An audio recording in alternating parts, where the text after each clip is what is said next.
नमस्कार बच्चों, मैं बीआईपी सर और आप मुझे देख रहे हैं बीआईपी सर क्लासेज पर। आज से शुरू हो रहा है क्लास 10 साइंस और मैथ का न्यू बैच, बिल्कुल न्यू एनसीईआरटी सिलेबस के अनुसार। अगर आप कॉन्सेप्ट को रटने की बजाय समझना चाहते हैं और बोर्ड एग्जाम में अच्छा स्कोर करना चाहते हैं तो ये बैच आपके लिए बिल्कुल परफेक्ट है। इस बैच में आपको मिलेगा basic to advance clear concept, step by step numerical और पीवाईक्यू प्लस और न्यूमेरिकल। ठीक, अगर आप इस बैच का हिस्सा बनना चाहते हैं तो आप हमारे चैनल को सब्सक्राइब कर लीजिए, लाइक कर दीजिए और कमेंट पर कर दीजिए। मैं पढ़ाऊंगा इस बैच में पूरा बेसिक से, ताकि हर एक स्टूडेंट बोर्ड एग्जाम में अच्छा स्कोर कर पाए। ठीक, तो आज हम समझेंगे क्लास 10 का साइंस का सिलेबस। ठीक, कल की वीडियो में हम सीखेंगे क्लास 10 का मैथ का सिलेबस। देखिए, जब तक आप सिलेबस को नहीं जानेंगे तब तक आपको पढ़ने में मजा तो आएगा, लेकिन एक बार आप थोड़ा सा जान लीजिए कि सिलेबस क्या है। ठीक है, ताकि आपको मालूम चल जाए कि हमको पढ़ना क्या क्या है। ठीक है, जैसे आप युद्ध करने जाते हैं तो आपको पहले मालूम होता है कि हमारा दुश्मन कौन है। जब तक आप दुश्मन को नहीं जानेंगे तब तक आप बताइए युद्ध कैसे करेंगे। तो चलिए सबसे पहले हम अपने दुश्मन को समझते हैं कि हमारा दुश्मन है कौन। दुश्मन का मतलब हमारे 10 का जो साइंस है उसका सिलेबस क्या है। ठीक, तो आइए हम समझते हैं। ठीक, देखिए हमने यहाँ पर लिख दिया है और ये जो बैच रहेगा वो हमारा रहेगा 26 और 27 के लिए। ठीक है, देखिए जो हमारा साइंस का सिलेबस है उसमें टोटल 4 टॉपिक होती हैं। ठीक, जिसमें पहला हमारा होता है साइंस में केमिस्ट्री मतलब रसायन विज्ञान। ठीक, तो रसायन विज्ञान में टोटल 4 चैप्टर हैं। ठीक, और यहाँ पर आप देख लीजिए बायोलॉजी में भी टोटल कितने चैप्टर हैं, 4 चैप्टर हैं। और फिजिक्स में टोटल कितने चैप्टर हैं, 4 चैप्टर होते हैं। ठीक, और एक चैप्टर होता है आपका पर्यावरण। ठीक, तो आपके पास टोटल चैप्टर हो जाते हैं, देखिए 4 8 8 4 12 12 1 13 चैप्टर। तो साइंस का जो आपके पास सिलेबस है उसमें टोटल कितने चैप्टर हैं, 13 चैप्टर हैं। आइए हम एक एक चैप्टर को अच्छे से समझते हैं। ठीक, देखिए केमिस्ट्री का जो 4 चैप्टर है उसमें जो आपका पहला चैप्टर है रासायनिक अभिक्रियाएं एवं समीकरण, बहुत ही इंपॉर्टेंट चैप्टर है और बहुत मजा आता है पढ़ने में। समझ पा रहे हैं, ऐसा ऐसा एग्जाम्पल मैं आप सबको बताऊंगा कि आप सबका दिल खुश हो जाएगा इस चैप्टर को पढ़ के। ठीक है, तो इसको इंग्लिश में हम बोलते हैं केमिकल रिएक्शन एंड इक्वेशन। ठीक, और मैं आप सबको बाइलिंगुअल पढ़ाऊंगा। बाइलिंगुअल का मतलब इस तरह पढ़ाऊंगा, हिंदी भी प्लस इंग्लिश भी। ठीक, इसी प्रकार से रसायन भी पढ़ेंगे, बायो भी पढ़ेंगे और फिजिक्स भी पढ़ेंगे, तीनों हम बायोलिंगुअल पढ़ेंगे। ठीक, और ठीक दूसरा चैप्टर है अम्ल क्षार एवं लवण।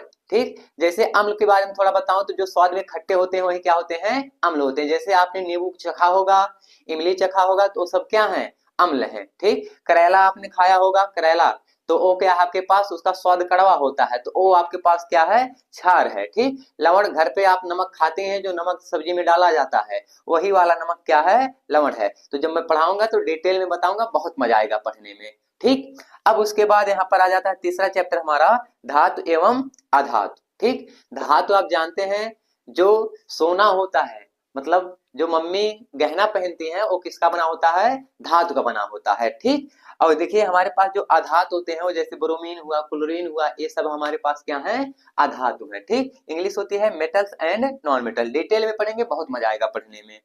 उसके बाद चौथा चैप्टर हमारे पास केमिस्ट्री में आ जाता है कार्बन तथा उसके यौगिक। कार्बन तथा उसके यौगिक, ये इसकी अलग ही केमिस्ट्री है, कार्बन और उसके यौगिक के। ठीक, बहुत मजा आएगा पढ़ाने में, सही बता रहा हूं। जब आपको मैं पढ़ाऊंगा ये वाला चैप्टर, ये वाला क्या सभी चैप्टर, बहुत मजा आएगा पढ़ने में। ठीक है, तो ये हो गया हमारे पास किसका, केमिस्ट्री का सिलेबस। एक बार और देख लीजिए, केमिकल रिएक्शन एंड इक्वेशन पहला चैप्टर है। दूसरा चैप्टर है एसिड बेस एंड सॉल्ट। तीसरा चैप्टर है हमारे पास मेटल्स एंड नॉन मेटल्स। और चौथा हमारे पास है carbon and its compound, carbon एवं उसके यौगिक। तो ये 4 चैप्टर हमारे हो जाते हैं किसमें, केमिस्ट्री में। ठीक, आइए हम अब बायोलॉजी को समझते हैं कि बायोलॉजी में हमारे पास कितने चैप्टर हैं।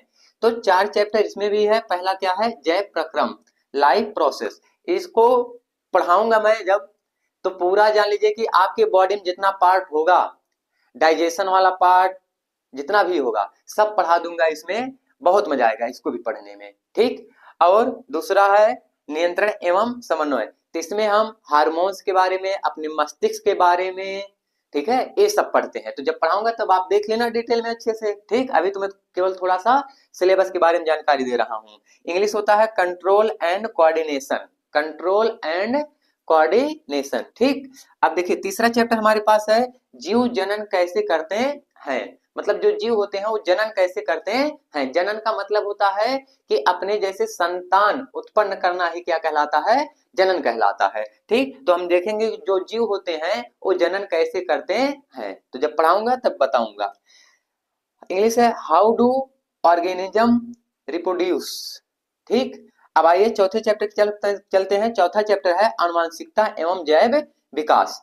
तो आनुवांशिकता जैसे आपने देखा होगा कि आप सबकी शकल कभी कभी मम्मी से पापा से मिलती है, तो किसके कारण होता है, आनुवांशिकता के कारण होता है। ठीक, तो ये सब भी हम जब पढ़ेंगे तो आप सबको डिटेल में बताएंगे। ठीक, इंग्लिश इसकी देख लीजिए आप सभी लोग, हेरिडिटी एंड इवोल्यूशन। ठीक, तो ये चौथा चैप्टर हमारे पास है। शायद जैव विकास कटा है, जैव विकास नहीं है, केवल हमारे पास क्या है, आनुवांशिकता है। ठीक है, तो जैव विकास मेरे ख्याल से कटा है, मैंने केवल लिख दिया है। ठीक है, तो चलिए देखते हैं। तो ये हो गया हमारा बायो का पार्ट। अब हम देखेंगे फिजिक्स का। ठीक, फिजिक्स में क्या है, देखिए पहला चैप्टर है हमारे पास प्रकाश। पहला चैप्टर क्या है, प्रकाश। तो और उसमें हमको क्या पढ़ना है, प्रकाश का परावर्तन तथा अपवर्तन। ठीक है, तो ये भी बहुत इंपॉर्टेंट चैप्टर हो जाता है फिजिक्स का, जिसकी इंग्लिश है लाइट रिफ्लेक्शन एंड रिफ्रैक्शन। ठीक है, दूसरा चैप्टर है मानव नेत्र तथा रंग बिरंगा संसार। जो हमारा नेत्र है, इस नेत्र के बारे में हम सब पढ़ेंगे। ठीक है, तो the human I and the colourful world.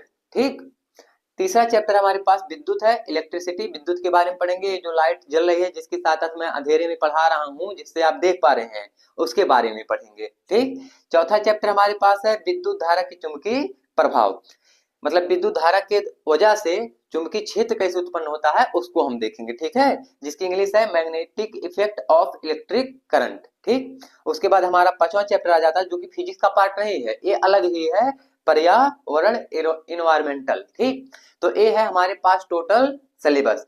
अब अगर मैं एग्जाम में नंबर की बात करूं तो देखिए आप सब जानते हैं कि टोटल कितने क्वेश्चन का बोर्ड एग्जाम होता है, 70 नंबर का। ठीक, जिसमें से आप सबको 20 क्वेश्चन जो होता है वो OMR शीट में भरना होता है, मतलब वो विकल्पी होता है, और 50 नंबर आपका लिखित पेपर होता है। ठीक, अब 50 नंबर है तो टोटल 70 नंबर है, तो 70 नंबर में आप देख लीजिए इनका वेटेज क्या होता है। तो 25 नंबर होता है बायोलॉजी का, 25 नंबर फिजिक्स का, तो 25 25 कितने हो गए, 50, और 20 नंबर जो होता है वो किससे आता है, केमिस्ट्री से आता है। तो टोटल हो गए आपके पास 70 नंबर।